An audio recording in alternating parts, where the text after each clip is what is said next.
Everyone. So welcome back to my channel. तो आज की वीडियो में हम क्वांटम मैकेनिक्स रिलेटेड ही कुछ स्टैंडर्ड प्रॉब्लम्स करेंगे। तो मैंने ये क्वेश्चंस नॉर्दर्न जेटली सर की जो बुक है उस बुक से मैंने ये क्वेश्चंस लिए हैं। ठीक है, तो पहला क्वेश्चन मैंने लिखा है कि कॉन्सिडर अ स्टेट साई, ये मेरा केट दिया गया है, ket psi that is equal to 1/√2 φ1 plus 1/√5 φ2 plus 1/√10 φ3। ठीक है, जहाँ पे ये जो φ1 φ2 φ3 ये है थ्री ऑर्थोनॉर्मल आइगन स्टेट्स है। किसकी? ये ऑपरेटर जो बी है इसके आइगन स्टेट्स हैं। और ऑपरेटर बी कैसा है? ये ऑपरेटर जब कोई भी स्टेट के ऊपर अप्लाई होगा, अप्लाई होने के बाद में हमें वैल्यू क्या मिलेगा? उस स्टेट का स्क्वायर फाई एन। ठीक है, जैसे यहाँ पे अगर मैंने इसके ऊपर अप्लाई किया तो मुझे क्या मिलेगा? 1 स्क्वायर। इसके ऊपर अप्लाई किया तो मुझे क्या मिलेगा? 2 स्क्वायर। इसके ऊपर अप्लाई करूंगी तो मुझे क्या मिलेगा? 3 स्क्वायर। और बाहर में जो कोएफिशिएंट है वो तो रहेगा ही। Find the expectation value of operator B for the state Sai.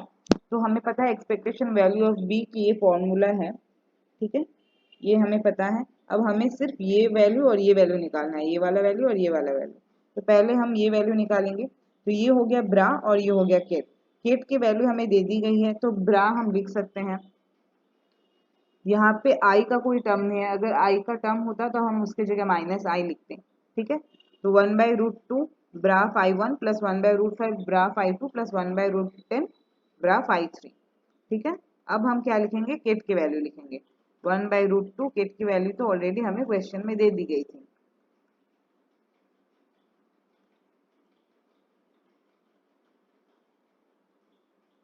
ठीक है, तो अब जैसे कि मैंने आपको पहले बताया था कि φ1 φ2 φ3 ये है ऑर्थोनॉर्मल आइगन स्टेट्स हैं।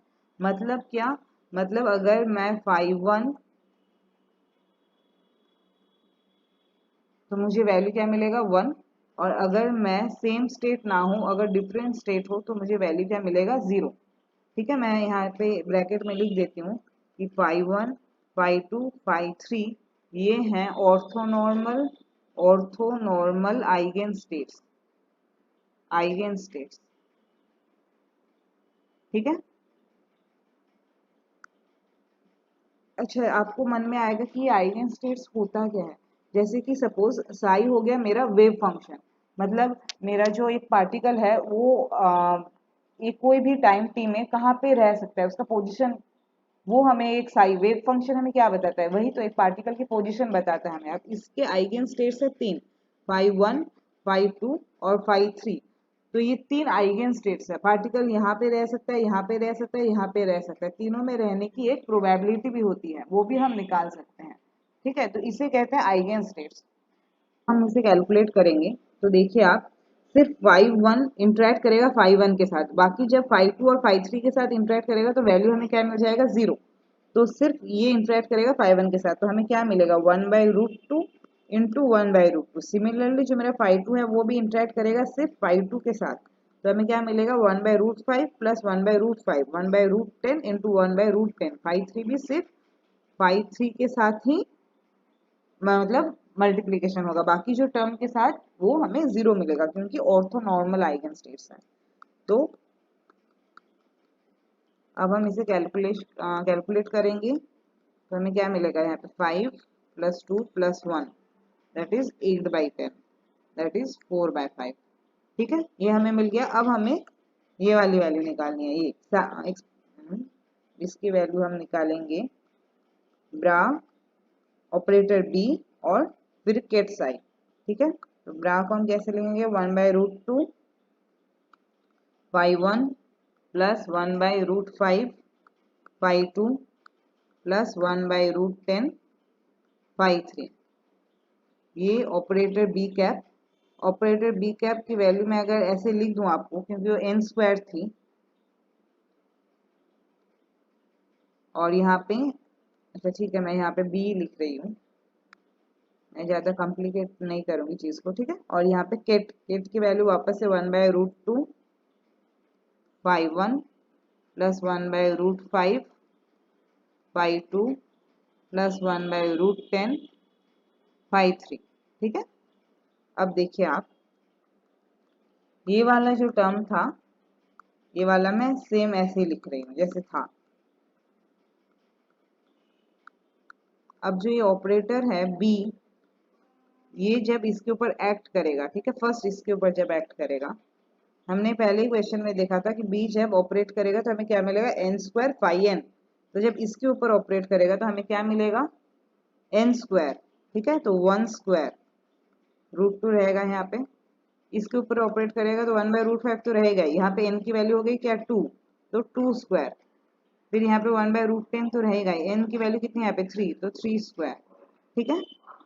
और यहाँ पे स्टेट रहेगा, यहाँ पे स्टेट रहेगा फाई 1, फाई 2 और फाई 3।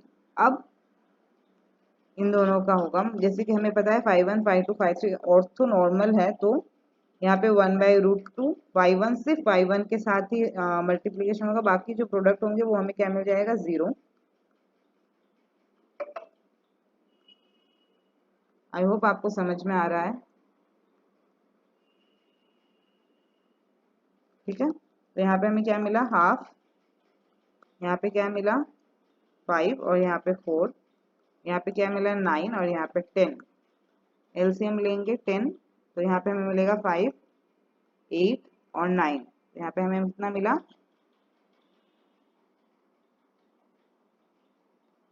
5, 8, 13 प्लस 9 मतलब 22। यहाँ पे हमें मिला 22/10, दैट इज 11/5। अब हम एक्सपेक्टेशन वैल्यू ऑफ बी निकालेंगे, जो कि हमने पहले ही पहले इसकी हमने वैल्यू लिखी थी। अब हमें क्या मिलेगा, इसको ऊपर में मिलेगा हमें 11/5 और नीचे में मिलेगा 4/5, तो आंसर हो गया क्या, 11/4, ठीक है। मैंने एकदम स्लोली किया है ताकि आपको हर एक स्टेप समझ में आए। कॉन्सेप्ट जो है एकदम क्रिस्टल क्लियर होना चाहिए, ठीक है। आप जरूरी नहीं है पूरा सिलेबस कंप्लीट करो, लेकिन जितना भी पढ़ो अच्छे से पढ़ो, उसके रिलेटेड जो भी क्वेश्चन आए वो होना ही चाहिए आपसे, ठीक है। आई होप आपको ये अच्छे से समझ में आ गया होगा। नेक्स्ट मैं क्वेश्चन कराऊंगी, वो बहुत ही बेसिक क्वेश्चन है, लेकिन जैसे कि अभी एग्जाम पास आने वाले हैं तो एक बार रिवीजन भी हो जाएगा, और अगर थोड़ा बहुत आपका कॉन्सेप्ट क्लियर ना हुआ होगा तो वो क्लियर हो जाएगा, ठीक है। कुछ नहीं, आपको आइगन वैल्यूज निकालना है, ठीक है। एक मैट्रिक्स दे दिया गया है यहाँ पे आपको, मैं आपको दे देती हूँ क्वेश्चन, ये भी आपका जेटली के बुक से ही मैंने करवाया है।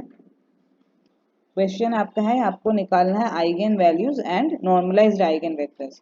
तो मैं सिर्फ आपको एक बार प्रोसेस याद दिला देती हूँ, आपका रिवीजन भी हो जाएगा, क्योंकि मुझे पता है आप सबको आइगन वेक्टर्स निकालना आता है, ठीक है। तो ये आपको मैट्रिक्स दे दी गई है, आपको आइगन वैल्यूज और आइगन वेक्टर्स निकालना है। तो आइगन वैल्यू निकालने के लिए स्टेप क्या है, पहला स्टेप कि हमें determinant a minus lambda I equals to 0, जहाँ पे लैम्डा क्या है, मेरे आइगन वैल्यूज है। बहुत जन लैम्डा लिखते हैं, बहुत जन स्मॉल a लिखते हैं, वो आपकी मर्जी, आप कुछ भी डिनोट कर सकते हो, ठीक है। तो determinant of a minus lambda I, a है 7, 0, 0, 0, 1 माइनस आई 0, आई माइनस 1। अब आई के हमें क्या पता है, आई क्या होता है, सिर्फ डायगोनल एलिमेंट रहते हैं, बाकी सब एलिमेंट क्या हो जाते हैं, 0।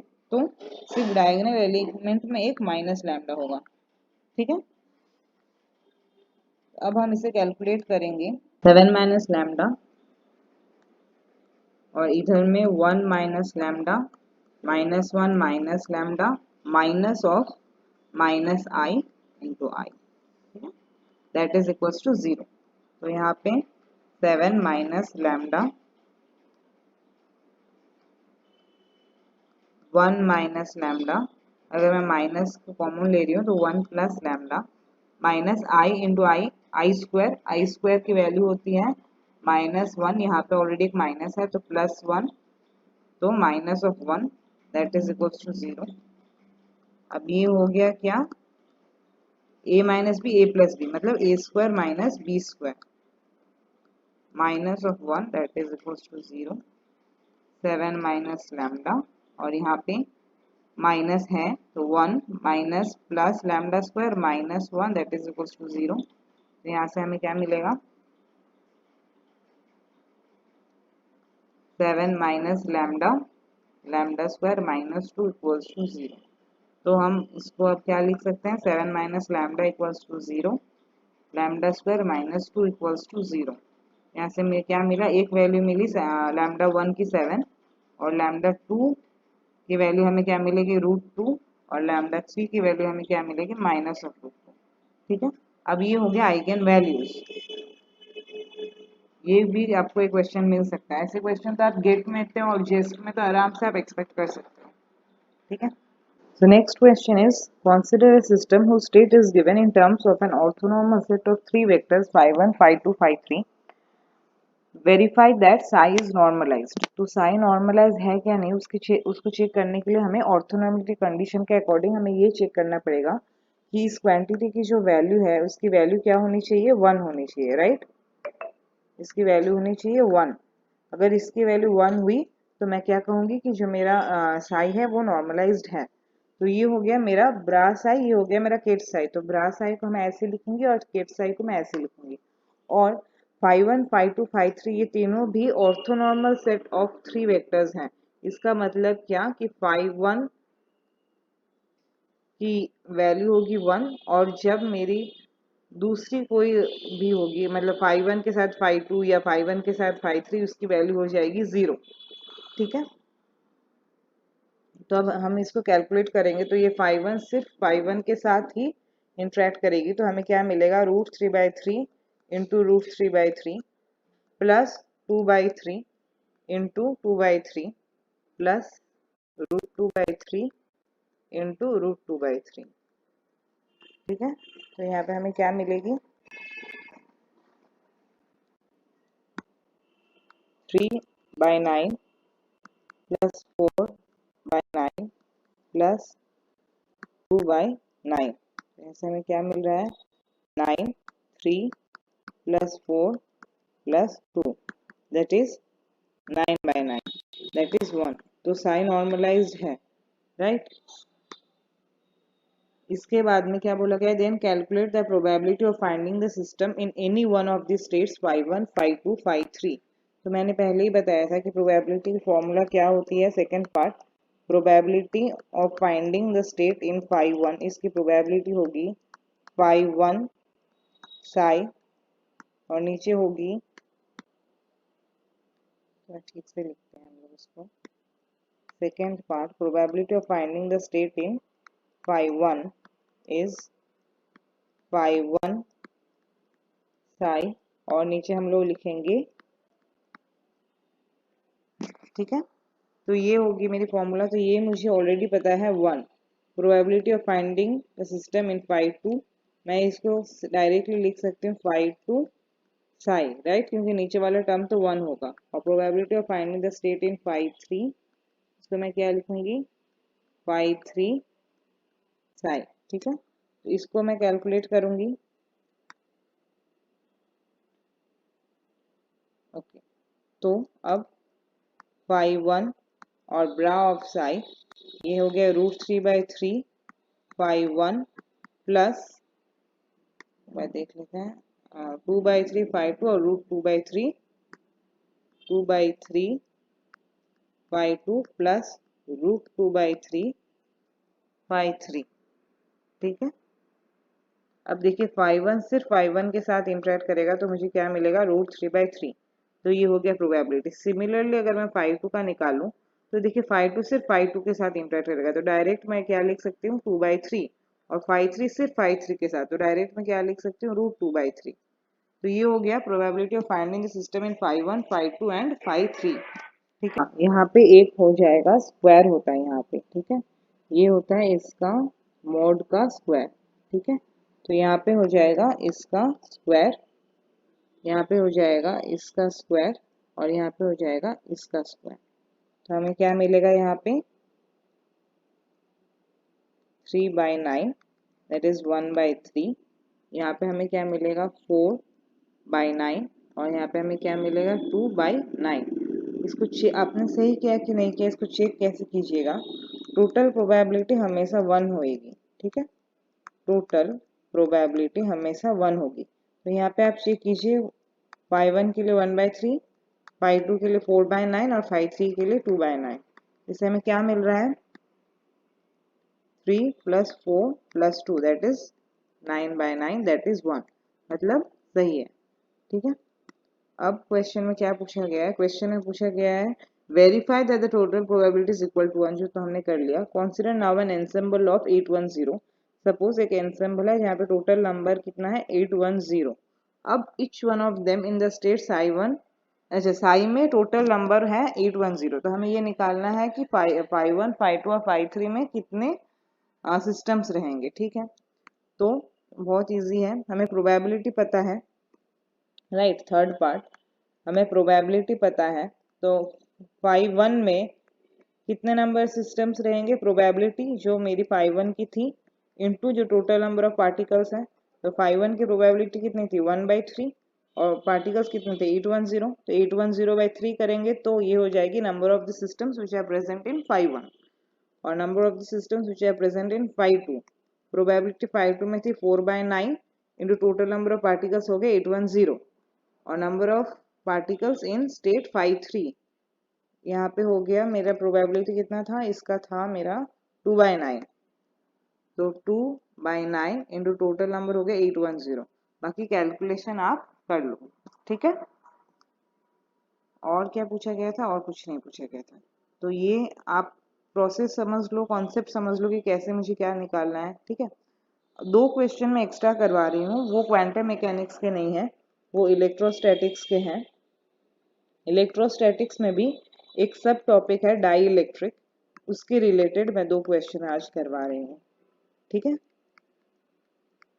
Okay. A dielectric sphere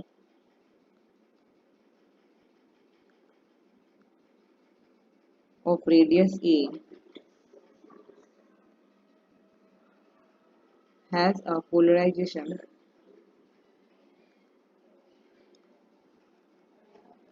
P is equals to K R cap, जहाँ पे K है constant and origin is at the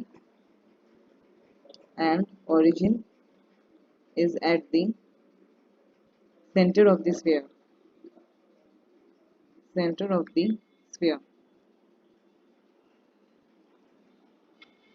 calculate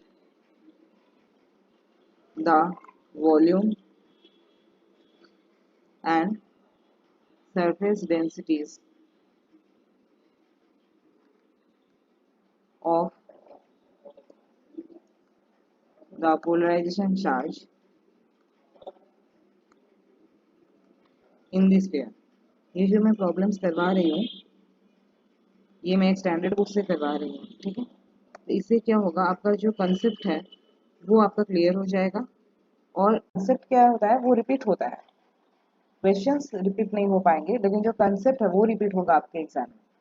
ठीक है, तो इसका सोल्यूशन देखिए। क्वेश्चन में क्या बोला गया है, एक डाइइलेक्ट्रिक स्फीयर है जिसका रेडियस है a, पोलराइजेशन दे दिया गया है p equals to k r cap, जहाँ पे k कांस्टेंट है, k कांस्टेंट है, और ओरिजिन कहाँ पे है, at the centre of the sphere. Calculate the volume and the surface densities of the polarisation charge in the sphere. तो यहाँ पे हम दो फॉर्मूला यूज करेंगे। ठीक है, दो फॉर्मूला का यूज होगा। जो फर्स्ट फॉर्मूला होगा वो होगा related to polarisation volume charge density, जिसको हम लोग लिखेंगे रो पी से, जिसका फॉर्मूला है माइनस डेल डॉट पी। और एक फॉर्मूला जो होगा वो होगा पोलराइजेशन सरफेस चार्ज डेंसिटी, जो हम लोग लिखेंगे सिग्मा पी से, जो कि है माइनस नहीं plus p dot n cap. ठीक है, जो मेरा वॉल्यूम चार्ज डेंसिटी होगा पोलराइजेशन का वो होगा माइनस, और जो मेरा सरफेस होगा वो होगा प्लस, उसमें माइनस साइन नहीं होगा। अब यहाँ पे P दे दिया गया है कितना, के आर कैप, तो rho that is volume charge density, मतलब polarisation volume charge density, that is minus of del dot of P। तो यहाँ पे डाइइलेक्ट्रिक स्फीयर बोला गया है तो हम लोग डेल को in terms of spherical coordinate लिखेंगे 1/r² ddr r², और p के जगह हम लोग क्या लिखेंगे, के आर, बिकॉज देखिए डेल डॉट पी तो यहाँ पे जो मेरा p है that is a function of r, right. p is equals to k of r vector, that is k r cap, r मेरा मैग्नीट्यूड r कैप।